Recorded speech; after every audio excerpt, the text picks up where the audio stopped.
Hello, today I will be raving about 4 supernatural cat and mouse stories. Supernatural cat and mouse is one of my favorite genres. It's hard to find good ones. It's hard to find them at all. Like, people just are like, no, we can either write, cat and mouse type crime thrillers, or we can write fantasy, the end. Except for Japan, being intelligent, is like, no, combine the genres. So they actually have 4 that come readily to mind. The classic one, classic, it's older than the others, Death Note. If you don't know about Death Note, it's this story where angels of death, Shinigami, they have these like books where they write the names of people who are going to die, and you can write how they're going to die, etc. There's all these rules that it follows. And one of them is bored, and he drops it into the human world to see what's going to happen. If a human gets control of this book, what'll happen? And so this high school student named Light Yagami picks it up and pretty much immediately becomes like a crazy serial killer, ostensibly to rid the world of like criminals, but very soon it becomes not just criminals, it's anyone who's going against Kira, which is what he calls himself, because Kira sounds like a name, but it also sounds like killer, Kira, in Japanese. So he becomes a serial killer. And what's interesting is, so if you just write someone's name, the person dies of a heart attack. If you write how they die, they'll die like that, unless they can't. So if you said, this guy who's in prison in Japan will die tomorrow at the top of the Eiffel Tower, that's not going to happen, so he just dies of a heart attack. It has all these different rules. There's like a whole bunch. So all of a sudden, all these criminals start dying. And you're like, oh, what's going on? And some people who weren't actually convicted start dying. And mysteriously. And so police take notice, like, what's going on? And they hire this famous detective named L, like the letter L, who no one's ever seen his face. And his voice is through a voice synthesizer. And so L basically is on the case and is trying to figure out who Kira is. And then Kira, once he becomes more and more aware of L's doing, is trying to like kill L. And one of the rules in the notebook is you can only kill somebody if you know their real name and if you've seen their face or know their face. So you can have a photograph of somebody and their name and kill them. But if you have a photograph of somebody and it's not their real name, they won't be killed. Or if you only know someone's name and you don't know what they look like, you can't kill them. And so it's this whole thing of like, Kira and L, who's gonna win? And like, it's so good. So yeah, it's really good. I've only ever seen the anime. I haven't read the manga. But it's very, like, excellent. Very, again, there's, like, my brother says it's slow. My older brother's like, it's really slow. Because there are, entire episodes where people just sit around thinking and talking about, like, if he does this, it probably means that. But I think that's really cool and intense, so I like it. Death Note, recommend. Next up, we have something brand spanking new. It's called Id Invaded. Id, as in, like, ID, like the id in your brain. Sorry, I have kittens that are running amok. Anyway, I'll introduce them eventually if they cross my paths. I'll show them on camera. But anyway, Id Invaded is this world where, I forget what it's called, there's this machine that basically causes, they're called like id wells, where different people who have killed somebody, if you become a killer, you have this like, basically your subconscious or your psyche has this like well in it, and other people can use this machine to like go in there. It's kind of like Inception, where you can go into other people's consciousness. And so the government is trying to use this id well machine to catch murderers. So for example, the first couple episodes is there's this guy who's like drilling into people's heads, like with an actual drill, and they go into his psyche and everything's broken into pieces. Like nothing is attached to anything else. And in every killer's well, there's always this one dead body of this woman.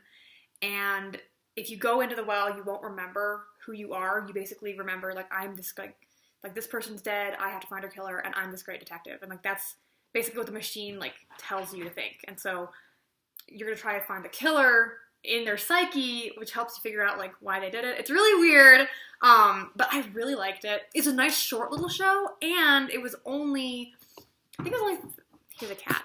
Here's one of them. Oh, which one are you? Oh, it's Timothy. Oh, he's so cute. His sister is Tabitha. Anyway, they're both rampaging for now. Anyway, they're both black kittens, so it wouldn't really matter if I showed you the other one because they look very similar. Anyway, it invaded. Very good. Short. It was not based on a light novel or a manga, so it just tells a story, ends. You don't need to go any further. Nice, tight little story.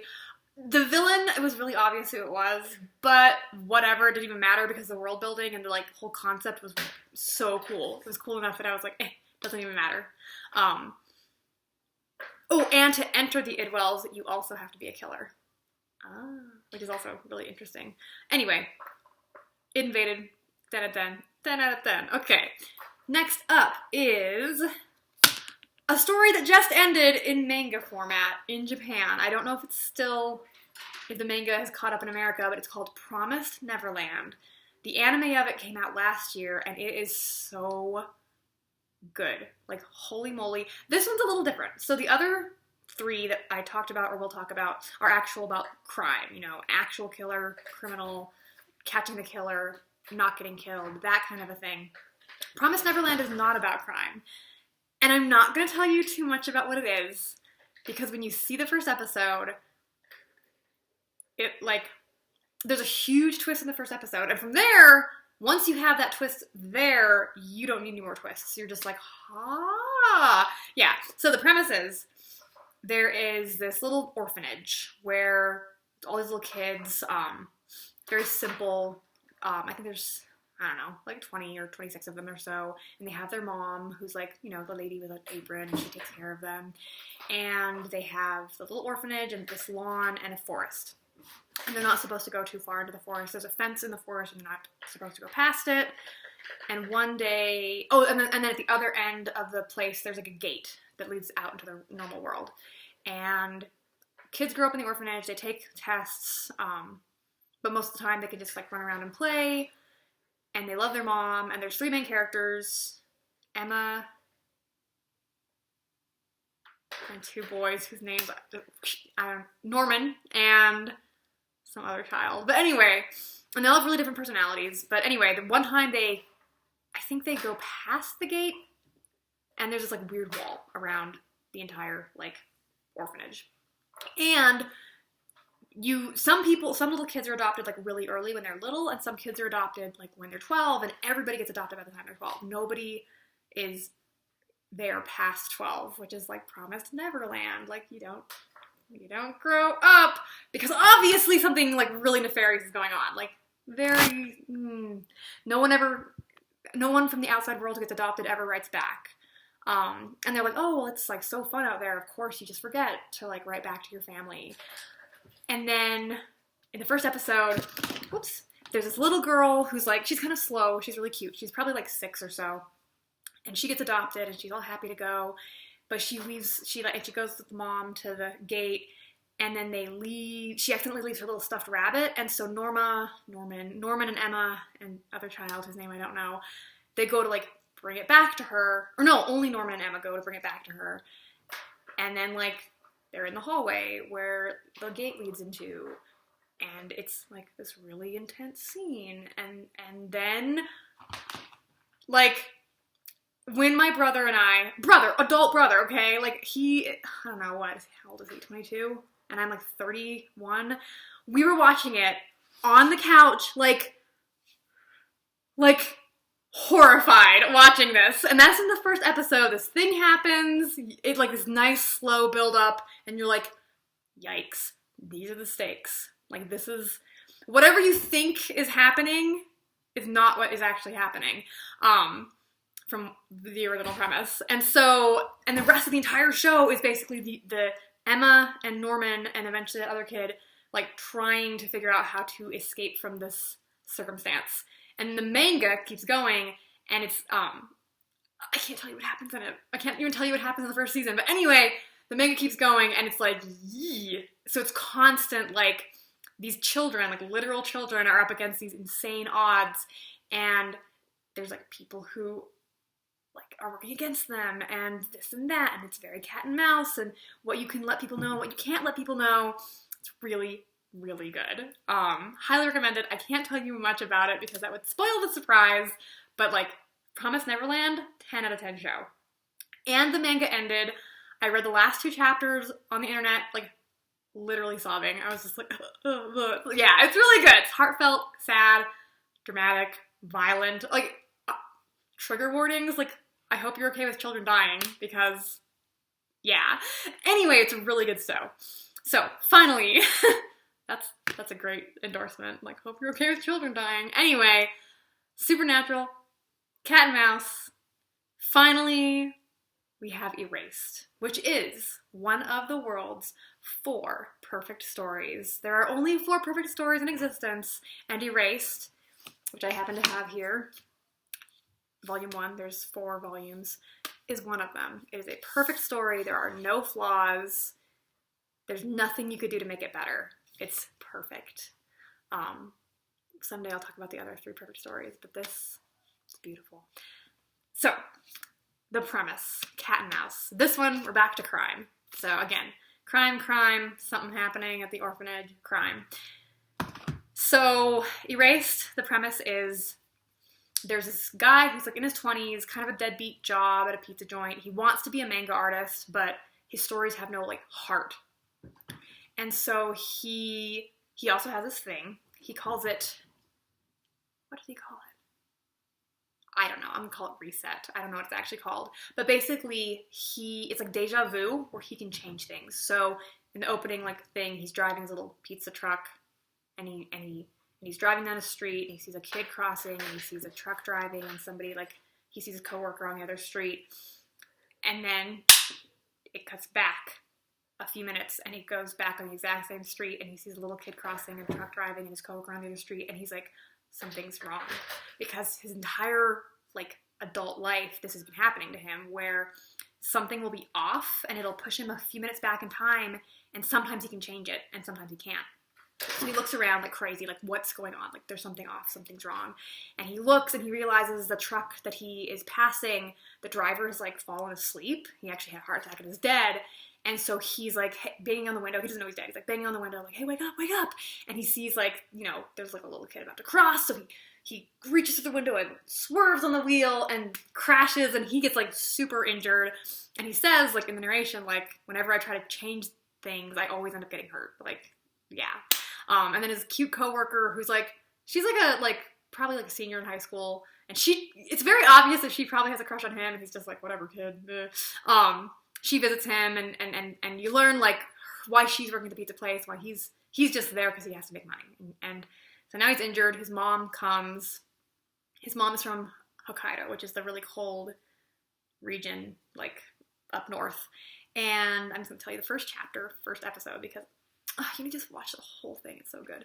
Anyway, this is gonna entice you to watch it. I please, I'll talk about the anime versus the manga. But if you read the manga, like, please read the manga. Like, I'm begging you.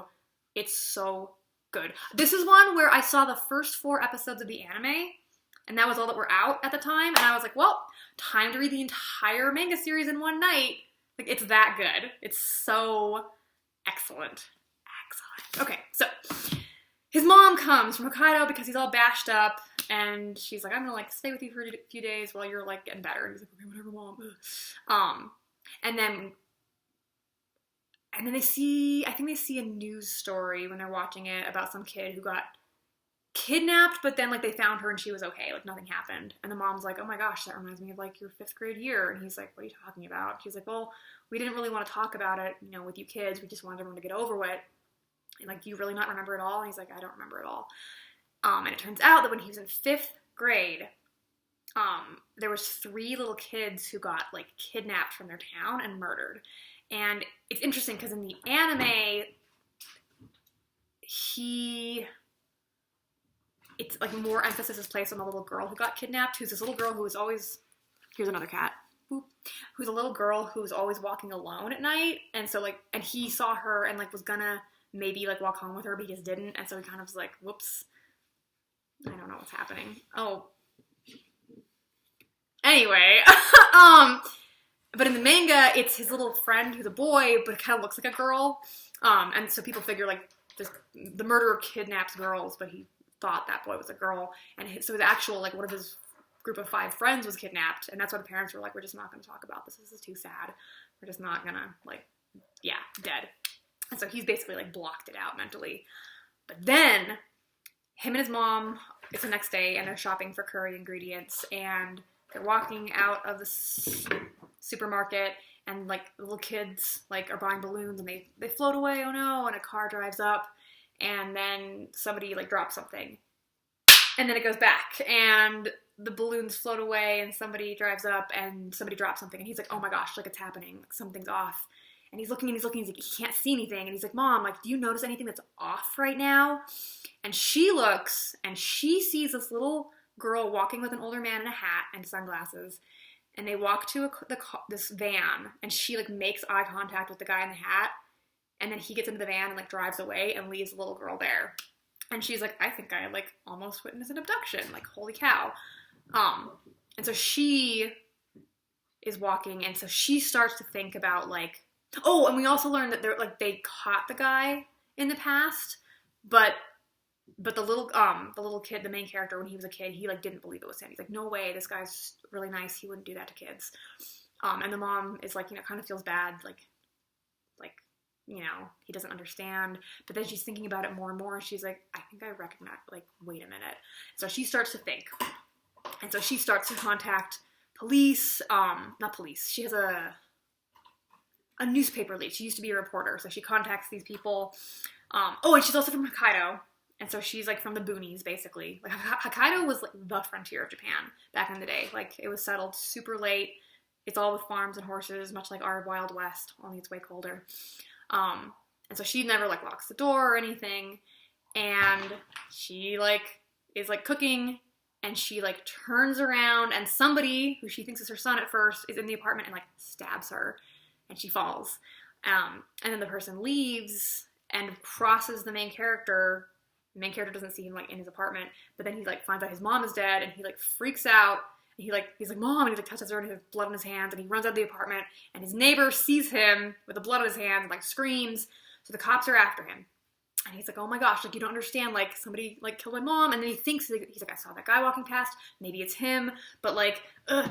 And then the cops are, like, about to catch him, and he runs, and he's running, and it's daytime. It was nighttime before, and now it's daytime, and he's running, and he's like, what, like, is it one of those, like, things where I'm, like, set back a few minutes, but it's, like, day, and he sees, like, a mailbox that's, like, really tall, and he sees, like, some other poster for, I forget what, something else, and he's, like, walking, and he sees, like, these kids who are, like, his height. And he sees on the school the poster for the Olympics from when he was in 5th grade.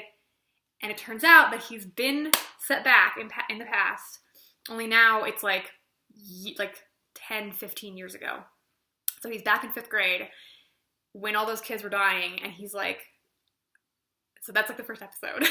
So that's the first episode. That's how it, like, ends. Like, and so basically the whole cat and mouse thing is he's a literal child. Like, he has his adult brain. Like, he can think, but he's tiny, and he can't let anyone know this is happening. And he thinks, like, if he can change, because he always is put back in time to change something. So he's like, if I can change this and save people from being murdered, like, maybe I can save my mom from being killed in the future. So that's his whole goal, is to save the 3 kids who got murdered and maybe save his mom. And so, but he doesn't know who did it. And no one knows who did it. And he basically is like, I have to protect the kids. I have to make sure they're never alone. I have to, and he thinks that one guy is innocent who's actually in prison for it in the future. He's like, I have to make sure that he has, like, an alibi, and all this different stuff. Meanwhile, like, there's an actual adult child killer somewhere, and you're like, what? Like, and he doesn't know who it is. So he's a child, so it's like, yikes. It's very cool. I will say it's really obvious who the murderer is, but that doesn't even matter because it's not even important. What I love about Cat and Mouse, I'll mention this and then get back to Erased. I love how you're allowed to know. It's not like a mystery or a thriller where you don't know who's doing it. In every single one, Erased, It Invaded, Promised Neverland, and Death Note, you pretty much know who's pulling the strings. but the why or the how is important, or the like who's gonna catch who is really cool, especially in Erase. I will say it doesn't all take part in the past. Like there's certain parts where he flashes back to the future. I won't tell you what happens, but like the entire, I can't tell you what happens, but okay, a large part of it is like legit cat and mouse. Like these two people know what's going down, and like, yeah, it's so good. It's really heartfelt, and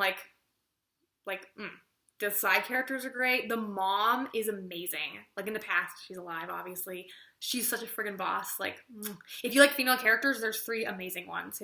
His pizza coworker, his mom, and a little girl who he has to save. A little girl in a red coat. Like, they're all great. And all the side characters are great. And the adults, like, it's really interesting to see, like, what adults notice, like, bad things happening to kids and which ones don't. And, like, yeah. Trigger warning for, like, domestic violence and abuse, because the little girl, it's not really a spoiler, like she's totally being abused, and it's really sad. But it's so interesting, and it's one of the 4 perfect stories because like it has certain themes and motifs that go all the way through. Not as much in the anime, and that's why I think the manga is way better. The anime has to be cut short because it's only a 13 episode series, or 13 episode series, but the manga is longer, and so it can do more. They made a live action movie of it, which is decent, but excuse me, again, you can't have all the like little things. Like for example, oh, that's another thing to bring up. I don't like the title in American. It's Erased. In Japanese, it's The Town Without Only Me, and that's really important because this little they all wrote, why he's thinking about why she's abused, when he kind of like realizes it, is they all had to write a little like story in 4th grade of like, if they could be anywhere, like where would it be? And so she basically writes a story about how she would just be on an island by herself, and her mom wouldn't be there, and no one would be there, and everyone in town could just do what they want, and it's just a town without only her, and it's whatever. And he's like, that's really like, as a kid you're like whatever, but as an adult you're like, oh gosh, like okay, something's not right here. And so that's kind of a theme throughout, and it's, you need to read it because, and it's one of those stories where like that like phrase like comes up in the last chapter, and you're like, ah. And then there's this other thing where he wrote his little story when he was in 4th grade, was he wanted to be like this kind of like a Power Ranger Sentai character who's like, I'm a captain and I protect people, and it's all this stuff.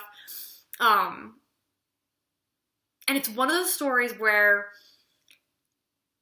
it's so like on point. Aside from the cat and the mouse and the like head games and who does what, the ending is so perfect. Like it ends the way it should. And once you read it, you'll be like, ah yes, like all the things that were supposed to happen happened. And even though it's like horrible, like there's, terrible things happen in the story. It's about child murder like you do. But everything that should happen happens. And the ending just like, every little thread where you're like, wait, what about that character? What about that character? And the final like panel of the comic, I was like, it's almost perfect. And then the final panel, and I'm like, it's perfect. Like, perfect. So yeah, highly recommend it. Hopefully that makes some kind of sense. I cannot recommend it enough. If you want, I will say the one reason that you should watch the anime, maybe after reading the manga, is there's like, theme song's pretty cool, pretty good, like, visuals and tune, but it's different in episode 11, and it blew my mind. I had read the entire manga already, so I knew exactly what was going to happen, but then when that like theme song started, I was like,